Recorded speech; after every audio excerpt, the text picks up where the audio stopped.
karon bel malipayong Miyerkules kaniyong tanan. Mauwanon ba yung Miyerkules? Diri kay talisik-talisik. Dapat healthy yun pa nga noon. Labi na akong mama nga dapat i-monitor ko unsa iyang dapat kanon. Nya akong mama mas ganahan siya inani di siya atong i-blend kay doon siya ato. Na di siya atong slice kay matarog-tarog yang ngipon. Nya tumana nato para lang gid bukaon.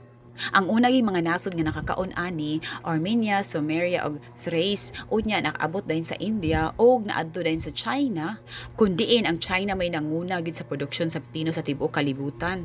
Unya gipalaila din sa Europa, particular na sa France. Ipaguman sa France, sa England, nya din sa Amerika dayon.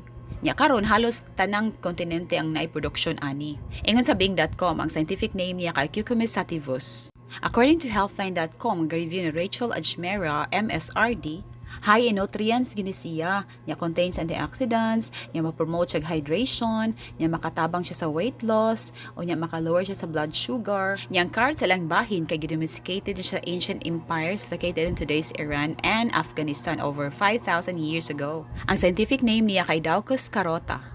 Matod pa ni Ada Jarnadotter, often claimed to be the perfect health food kuno ni siya. So kampante kayo sa ka-healthy ani ron. Happy healthy lunch ninyo, mga kinaron Balgams!